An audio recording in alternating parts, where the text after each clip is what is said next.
Ya listo, le estamos dando a grabar. Bien, y la otra parte, la otra técnica es la técnica de ecografía o ultrasonografía. Ya, entonces, en pacientes con patología renal o insuficiencia renal, ya sea esta de tipo agudo o crónico, la ecografía renal nos va a dar mayor información que que los exámenes radiográficos, incluso que las tomografías, ¿no? Entonces, ¿para qué nos sirve? Para valorar principalmente dos cosas: el tamaño de los riñones y el tamaño o grosor de la corteza, tamaño parenquimal o corteza. Entonces, como habrán visto en su clase de fisiología, de anatomía, el riñón tiene dos partes así grandes macroscópicamente, la corteza y la médula. La corteza es donde se ubican todos los glomérulos que son parte fundamental de la nefrona, ¿no? Entonces, ¿qué es la nefrona? La unidad funcional que va a llevar a cabo toda la principal actividad del riñón. Entonces, ¿cuál es la parte que hace el trabajo fundamental del riñón? La corteza, ¿no? Entonces, ¿cómo valoramos la corteza? ¿Con la tomografía, con la radiografía? No, con la ecografía. Esa es la que nos permite medir cuánto es el tamaño de la corteza y según eso nos va a orientar. En pacientes con enfermedad renal crónica, lo que vamos a encontrar es un tamaño de corteza disminuido. ¿Han revisado cuánto es el tamaño promedio normal de una corteza renal en una persona sana?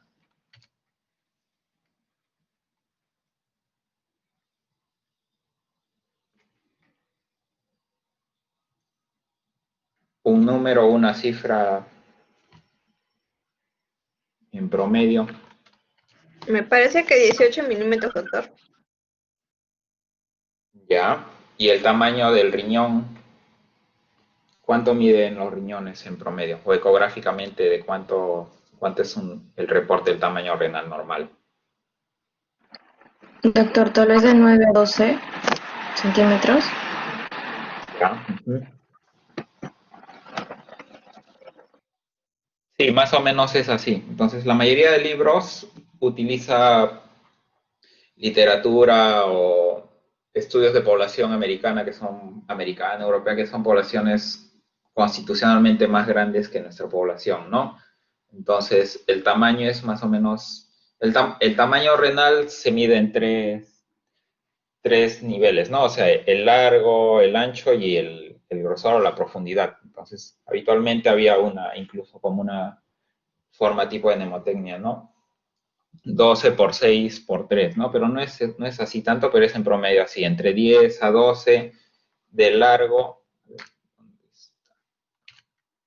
10 a 12 de largo, que es esto de acá, el ancho que medimos más o menos 6 y el 3 que es el grosor en sí, ¿no? Entonces, el parénquima sí, en promedio debe ser superior a 15 milímetros, 1.5 el parénquima o corteza, que es la parte funcional, 15 milímetros, entre 15 a 18, y eso nos va a servir para tener de referencia teniendo en conocimiento estos valores, nos sirve para interpretar una ecografía, ¿no? Entonces, si te viene una ecografía que te informa riñones de 6 por 3 con un parénquima de 7, 8, ¿qué es lo primero que sospechan?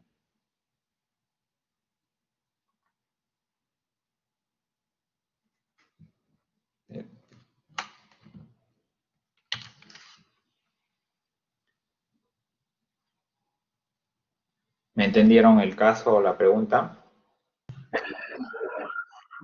Sí, doctor, tal vez una insuficiencia renal crónica o tal vez una hipoplasia renal.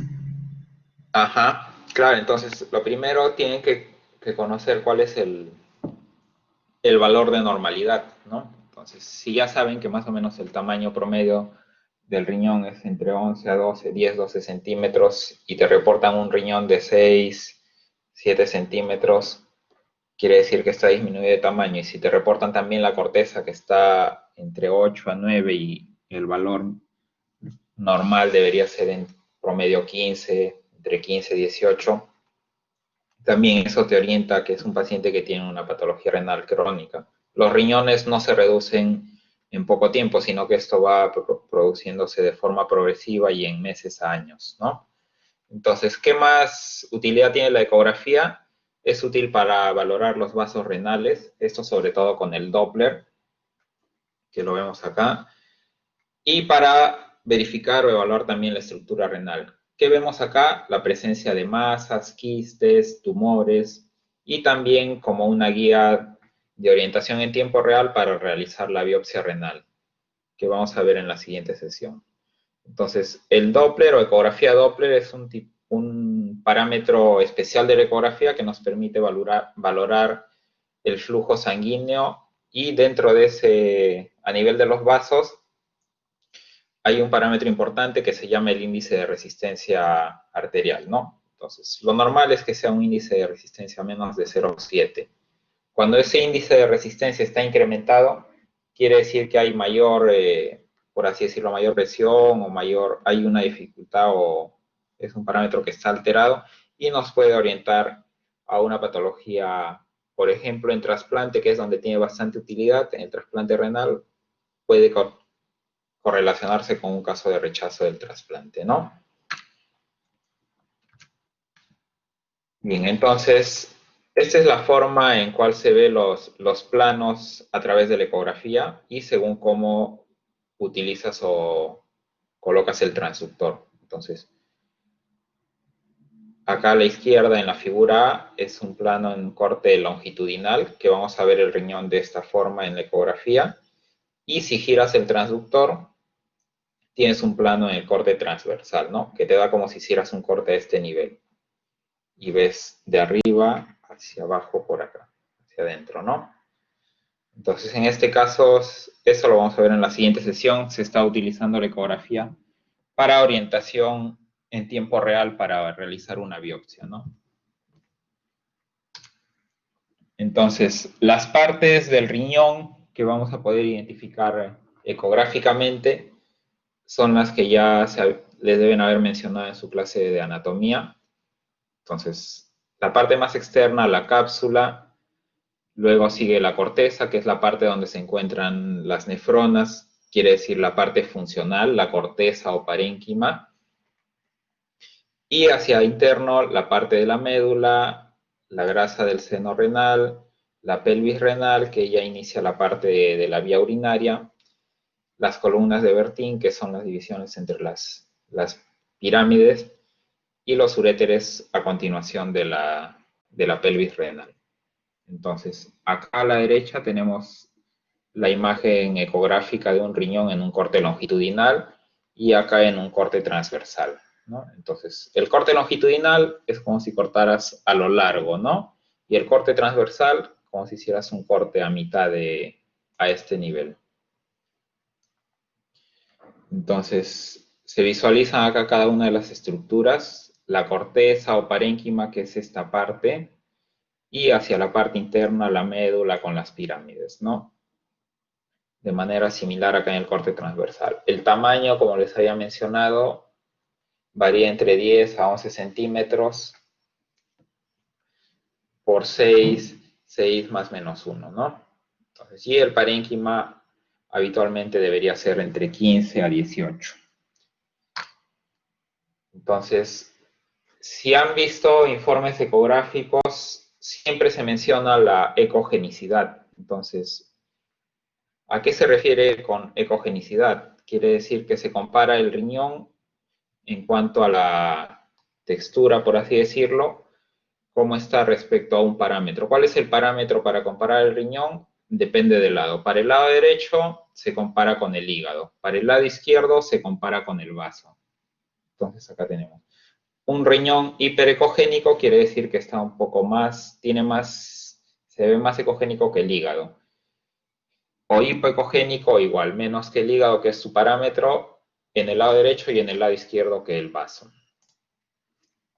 Entonces, acá en esta imagen tenemos un riñón normal en sus dos vistas, en la vista longitudinal, si lo ven acá. Acá está incluso tomando la medida del largo, desde acá hasta acá, y en la vista transversal, que es otra de las medidas que se toman, ¿no? Entonces, esta es una ecografía en la cual hay ya alteraciones patológicas. Acá vemos una ecografía de un riñón en la cual se nota una hiperecogenicidad y se acentúan algunas estructuras que están señaladas acá en las flechas, ¿no? Acá incluso vemos un quiste, acá también. Y acá tenemos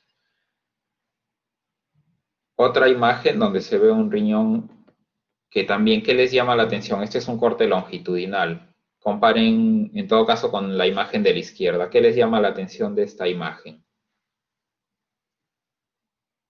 Teniendo en cuenta que es un corte longitudinal. Es igual un riñón derecho en longitudinal, un riñón derecho en longitudinal.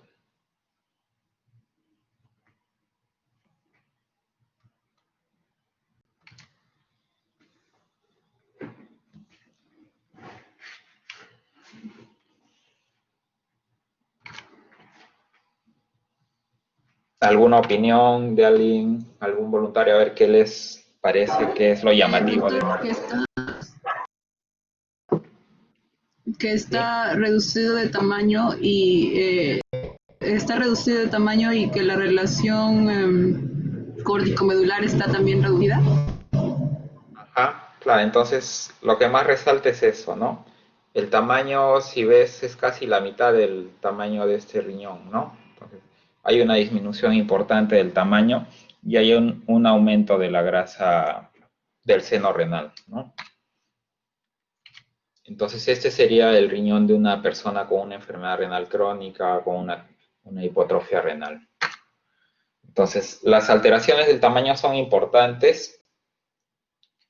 Pueden ser disminución o aumento de tamaño, ¿no? Y puede presentarse en uno o en ambos riñones. Y según eso también tenemos que tener en cuenta qué patologías se presentan con estas características. Cuando hay un aumento de tamaño de un solo lado, ¿qué puede ser? Si es un aumento de tamaño regular, generalmente puede ser una hipertrofia compensatoria, cuando el otro riñón está disminuido o es una persona que nació con una hipotrofia renal congénita, o una trombosis de vena renal o una hidronefrosis, que vamos a ver más adelante qué es. Si es que ese aumento de tamaño es irregular, deforme, entonces podría deberse a un tumor o a un quiste. Eso es en caso de que el aumento de tamaño sea de solo uno de los dos riñones. Pero si el aumento de tamaño es bilateral, igual, en caso que sea de aumento de tamaño sin alteración de la forma o liso, entonces puede verse a estas patologías. Entonces, esto hay que tener en claro, incluso siempre presente. Hay patologías que característicamente se presentan con riñones aumentados de tamaño. ¿Cuáles son? Patologías infiltrativas, como cuál, el linfoma, el mieloma, la diabetes, que es una patología bastante frecuente y es causa de más o menos la mitad de la población que tiene una enfermedad renal crónica en diálisis, también se presenta característicamente con riñones aumentados de tamaño. Nefropatía asociada a VIH y también trombosis de vena renal. Entonces, ¿y en qué casos puede haber ambos riñones aumentados de tamaño pero de forma irregular? En riñones con quistes, ¿no? Enfermedad poliquística renal o enfermedad multiquística o en angiomiolipomas. Entonces, si nos vamos al otro extremo en el cual hay una disminución del tamaño renal, que puede ser también de forma unilateral o de forma bilateral, tenemos también, si es que no hay alteración de la estructura o en cuanto a la textura, si el riñón es liso, puede tratarse de una hipoplasia renal congénita, una estenosis de la arteria renal, o si es que hay alteración de la textura, por esos casos, sobre todo, más que todo, principalmente patologías de tipo urológico, ¿no? Reflujo, nefropatía por reflujo, displasia congénita, necrosis papilar o tuberculosis renal o infartos renales, ¿no? Entonces, cuando es bilateral y con la textura o la contextura lisa, generalmente puede asociarse a alguna de esas, ¿no? Estenosis de arterias renales, una glomerulonefritis crónica o una enfermedad renal crónica, ¿no? Entonces, y si es bilateral pero irregular, casi similar a las anteriores, ¿no? Tuberculosis, que puede ser en uno o en dos riñones, necrosis papilar o nefropatía por reflujo. Entonces, el Doppler, como les había mencionado, es un parámetro especial que tiene el estudio ecográfico y tiene su utilidad para medir la resistencia vascular periférica. Se calcula en las arterias renales, en las arcuatas o interlobares, que también les deben haber mencionado en su clase de anatomía. Y el incremento del índice de resistencia a nivel de esas arterias es un indicador de enfermedad vascular, aunque no es específico. Por decir, tiene algunas patologías en las cuales se puede presentar alterado. En trasplantes, por ejemplo, de bastante utilidad cuando hay un cuadro de rechazo del trasplante, ¿no?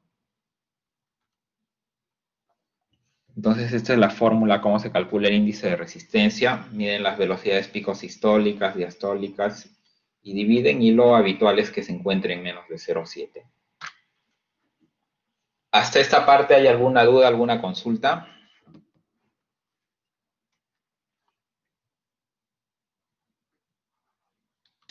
No, doctor. Yo tampoco. Ya.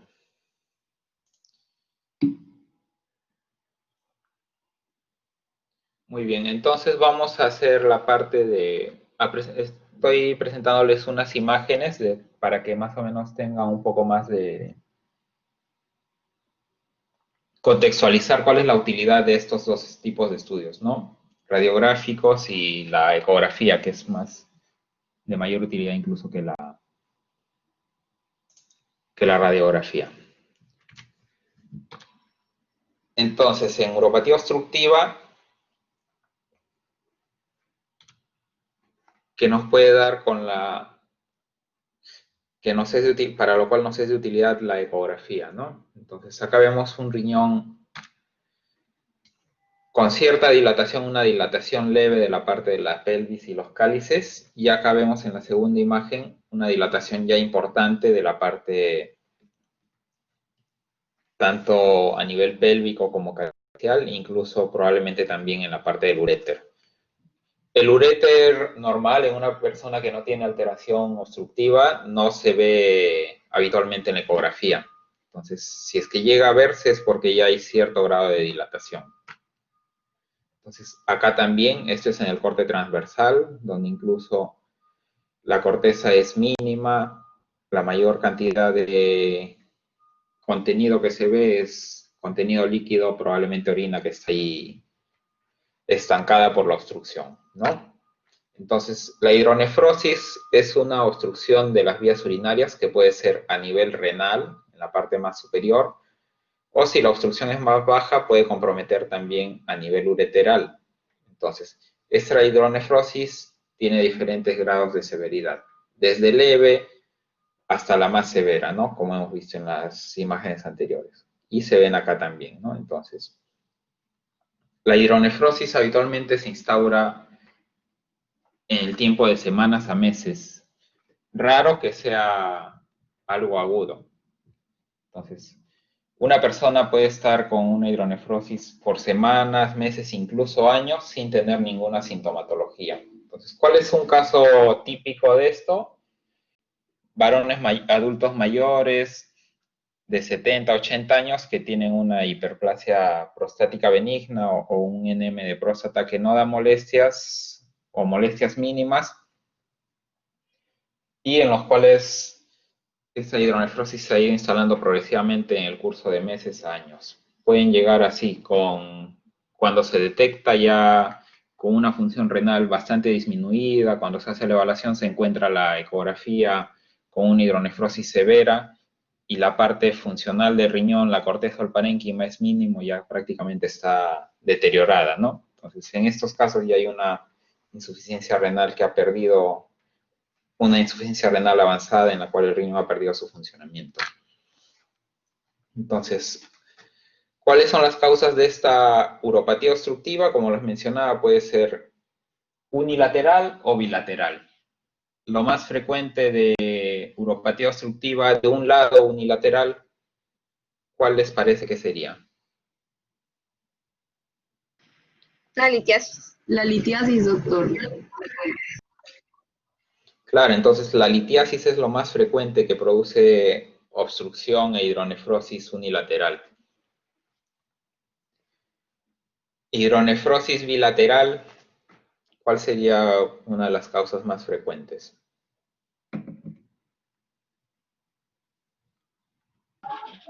En hombres la hiperplasia de Tuberculosis renal, doctor.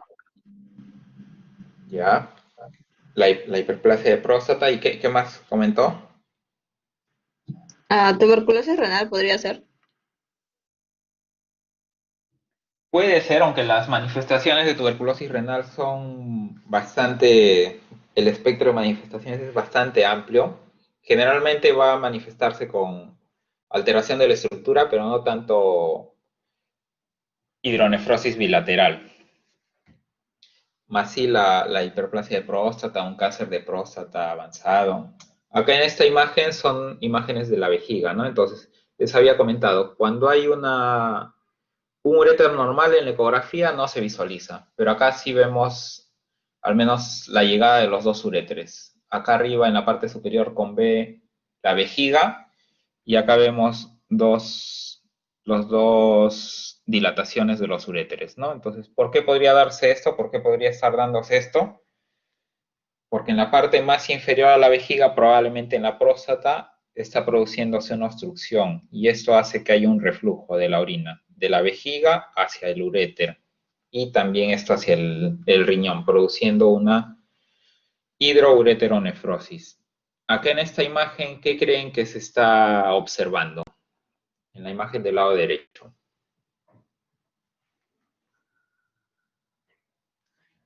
¿Qué piensan que es eso? ¿A qué corresponde? ¿Podría ser, doctor, la vejiga y que es un tumor prostático que esté invadiendo ya vejiga? Efectivamente, lo que se observa es la vejiga, la parte oscura, más negra, es el contenido vesical, que sería la orina, y esta parte de acá que protruye sobre la vejiga, que está con una P, es la próstata, que está aumentada de tamaño, incluso está empujando o retrayendo la parte de la vejiga, ¿no? Entonces, esto es también otro tipo de la uropatía obstructiva. Como les mencionaba, la uropatía obstructiva puede ser de uno de los dos lados del riñón o de ambos en conjunto, ¿no? Y estos depende del nivel de la obstrucción. Entonces, hay zonas anatómicas donde, donde puede establecerse una obstrucción o que tienden a predisponer más, dar origen a una obstrucción. Estas son la unión pielo-ureteral, si son zonas de relativamente mayor estrechez o menos calibre, entonces si hay un cálculo grande se va a enclavar a este nivel y va a producir una hidronefrosis de este lado nomás, ¿no? Entonces, y otra zona de estrechez anatómica es la unión vésico-ureteral, acá, ¿no? Entonces, si hay, por ejemplo, un cálculo también grande que enclava acá, va a producir una hidroureteronefrosis de todo este lado. O si es que aparece un tumor vesical acá, un pólipo, todo esto toda la orina que produce este riñón va a bajar, pero se estanca acá y produce la hidronefrosis de este lado. Entonces, estos dos lugares donde pueden predisponer a estrecheces, pueden predisponer a una hidronefrosis unilateral. Y hay lugares también que pueden predisponer a una hidronefrosis bilateral. ¿Cuáles son? A nivel de las válvulas posteriores uretrales, ¿no? O a nivel del cuello vesical, una obstrucción del cuello vesical, que generalmente es lo que se ve cuando hay un aumento del tamaño prostático. Entonces, la orina que producen los riñones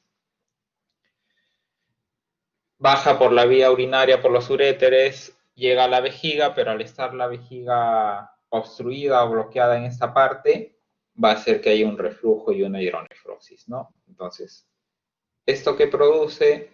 Un aumento del grosor de la pared vesical, que ecográficamente incluso tiene un nombre que se menciona como vejiga de lucha, que también se caracteriza o se ve en casos de infecciones urinarias a repetición, cistitis crónicas, ¿no? Entonces, la presencia de divertículos también, si es que van sobre todo en la parte por la cual desemboca hacia la uretra, puede producir una obstrucción urinaria bilateral. Entonces, ¿qué se hace en caso de que haya una obstrucción? Se puede colocar, ¿qué es lo más frecuente que se hace cuando tienen un paciente con una retención urinaria aguda, un paciente varón, en el cual sospechan que el problema es la próstata? Entonces, lo que se hace es colocar una sonda urinaria. En este esquema vemos cuál es el trayecto que va a seguir y cómo es que se bypassea ese problema. Si acá la próstata está agrandada, entonces al colocar la sonda, llega hasta acá la vejiga y va a tener ya un conducto por donde fluir la orina. Entonces, de esa forma es que al menos temporalmente, hasta que esto se repare de forma quirúrgica, se va a dar en cierto modo una salida a ese problema obstructivo. Pero hay otros problemas que son un poco menos frecuentes y en los cuales no es posible colocar una sonda urinaria. Y hay también una hidronefrosis bilateral. ¿Qué patologías nos podría causar ese problema? ¿Alguna idea que hayan revisado o que se les venga a la mente más o menos viendo la imagen o referencias anatómicas? En esos casos en los cuales habría que colocar lo que comúnmente se llama una talla vesical o que es una cistostomía, es colocar una sonda o un catéter directamente hacia la vejiga, como se ve acá en este esquema. Bueno, infecciones, doctor. ¿Ya alguna otra opinión?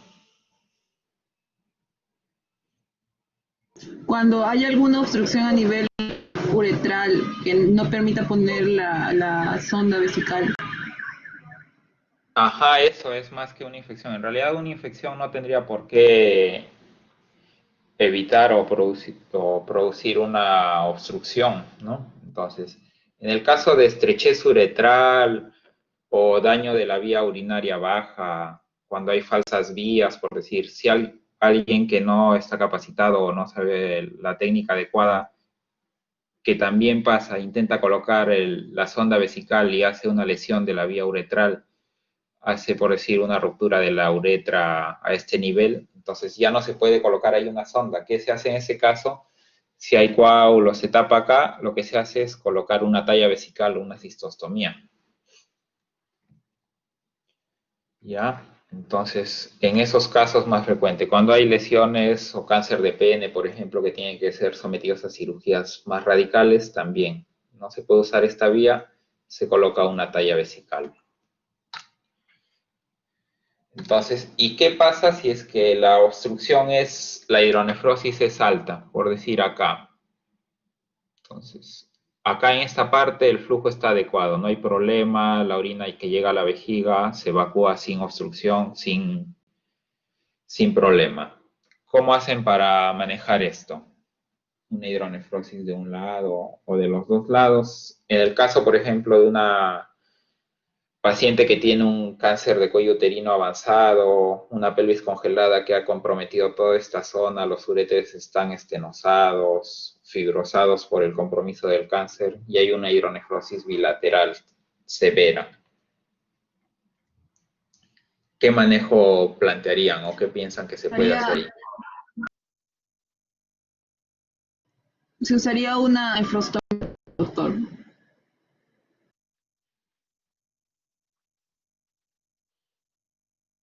Y entonces en esos casos es una nefrostomía o pielostomía. ¿En qué consiste eso?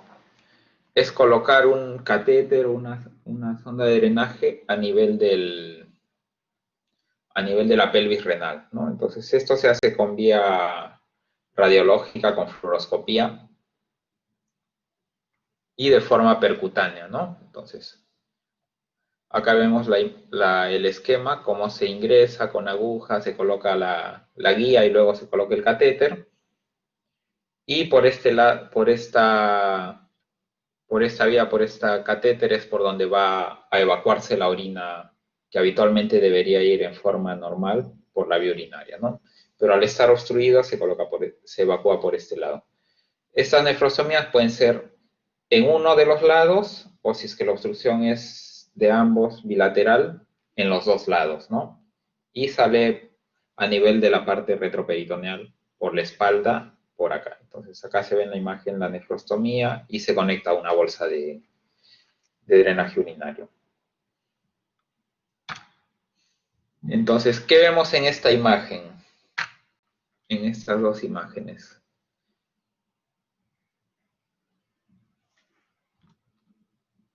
¿Qué les parece que es ahí?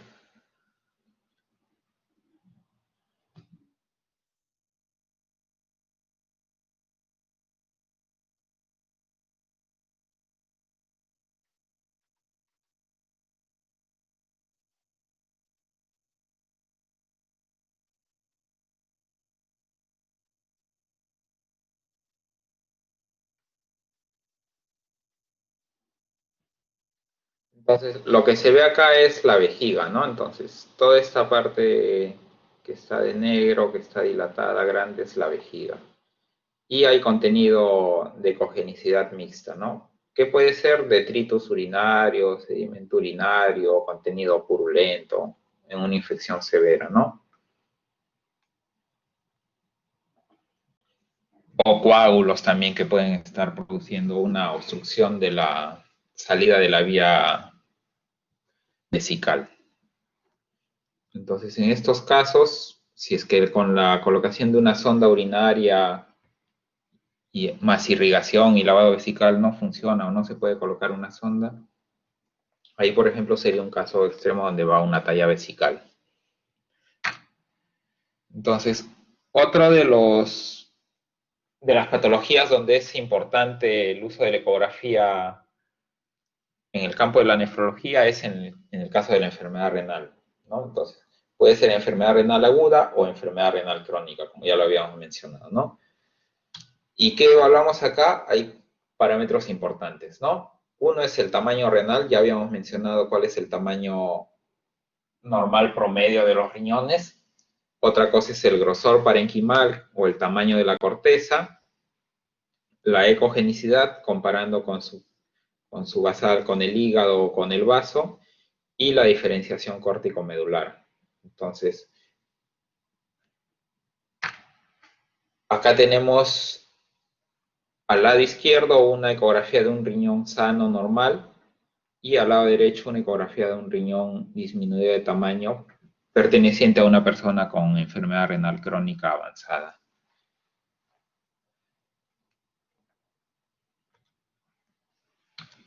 ¿Alguna consulta, alguna duda de este punto sobre el uso de ecografía en enfermedad renal crónica?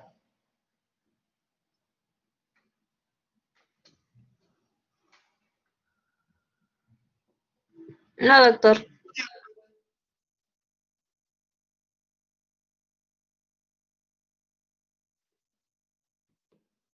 Muy bien, entonces la última parte es el uso de la ecografía en cuanto a litiasis. El gol estándar en la actualidad es el uso de la tomografía, que nos va a permitir identificar los cálculos o los litos, ¿no? Entonces, con eso lo vamos a ver en la siguiente sesión. Se ven prácticamente, incluso se puede medir la dureza, el grado de dureza, el tamaño, el nivel, todo eso de la litiasis. En la ecografía, en cierto modo, nos puede orientar, pero hay que tener en cuenta también que la ecografía tiene una desventaja, que es operador dependiente. ¿Qué significa esto? Que depende de la persona que hace la ecografía y la interpretación que él hace de las imágenes que ve. Entonces, Puede que yo haga una ecografía y vea, acá me parece que hay un cálculo, sí, me parece que mide tal cosa. Y en el mismo paciente, en el mismo tiempo, el mismo día, un colega mío que también le hace la ecografía y él no le impresiona que fuera un cálculo o que hubiera una alteración ahí. A eso se refiere en que es operador dependiente. Depende de la interpretación que le da la persona que hace la ecografía. Salvo que esa persona tenga una experiencia amplia o bastante expertise en esta técnica, nos puede dar cierta fiabilidad. Pero en cambio la tomografía es un examen más objetivo, entonces si ves, encuentras el cálculo, incluso lo puedes medir, tienes ahí herramientas para medir el tamaño, las dimensiones, medir el grado de dureza. En esa parte, por eso es que la tomografía es incluso ahora el gol estándar para identificar litiasis, ¿no? Entonces, ¿en quiénes se recomienda usar la ecografía? En pacientes pediátricos, en pacientes gestantes, en los cuales lo ideal es no someter a altas dosis de radiación como la tomografía, ¿no? Entonces, las localizaciones, como habíamos mencionado, sobre todo en los puntos o zonas anatómicas de estrechez, ¿no? La unión ureteropélvica, el reborde pélvico o la unión uretrovesical. Entonces, lo que va a caracterizar se van a ver con unas imágenes de esta ecogenicidad cuando son cálculos grandes de tamaño al menos visible e importante, ¿no? Y lo otro es que se caracterizan porque forman una sombra acústica. Ya no se puede visualizar todo lo que está detrás del cálculo. Y eso es cuando se compara con una tomografía acá a la derecha, ¿no? Entonces el cálculo se ve claramente acá, en los dos lados. Muy bien, ¿tienen alguna duda, alguna consulta respecto al uso de estas dos técnicas de imágenes?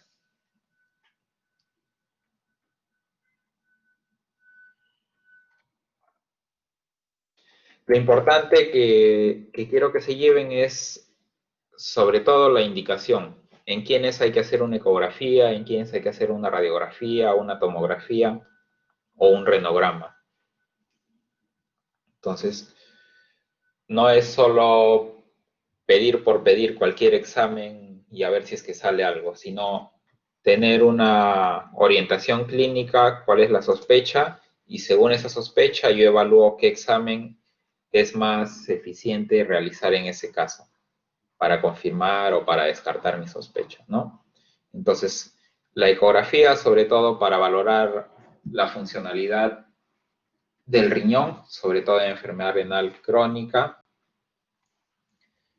o para valorar algunas alteraciones estructurales en el riñón o en la vía urinaria, o alteraciones funcionales como cuando hay hidronefrosis o retención urinaria, ¿no?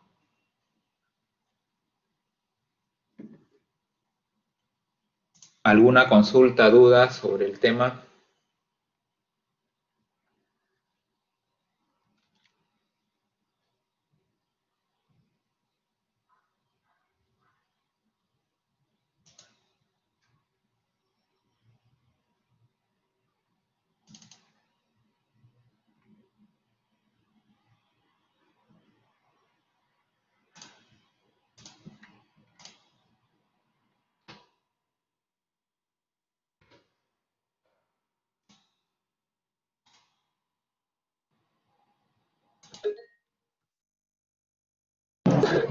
Doctor, una consulta. Usted mencionó que en caso, por ejemplo, de hiperplasia prostática, se puede Ajá, utilizar una sonda vesical para, para poder liberar la orina que está reteniendo.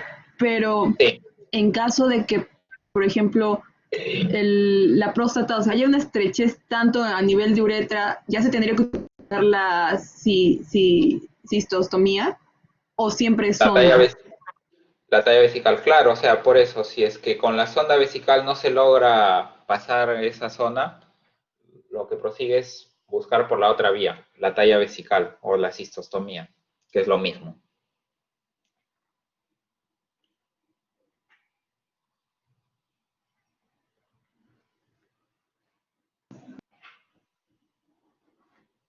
¿Quedó claro ahí esa duda o...? Sí, sí, doctor, sí quedó claro.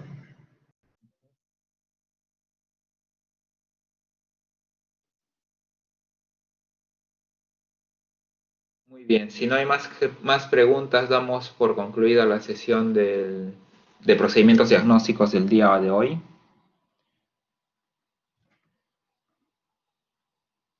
Me gustaría del grupo con el que voy a estar la siguiente semana que alguno de ellos que es el grupo que está ahora rotando con la doctora Carrasco, que alguno de ellos me deje su número para coordinar con anticipación en caso haya necesidad de reparios. Tienen un delegado del grupo, a ver, acá veo Torchio, Cruz, Quirós, Jauregui.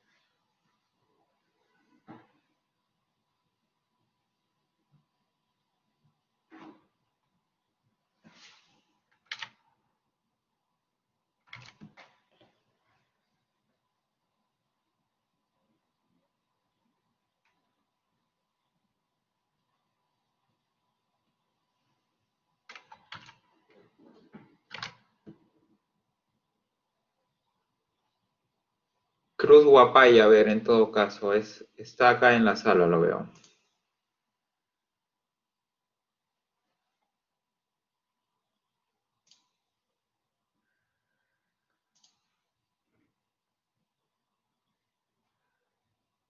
Si puedes dejar tu número en el chat para coordinar las sesiones.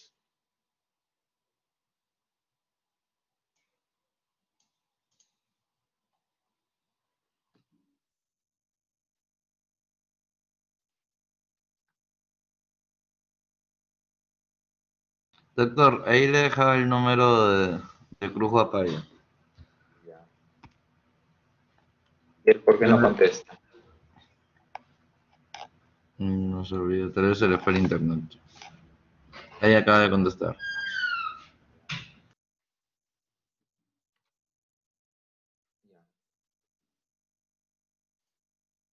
Listo, entonces, estamos por concluida ahí la sesión de hoy. Y nos vemos la próxima semana para la siguiente parte de procedimientos diagnósticos. Gracias, doctor. Hasta luego. Doctor.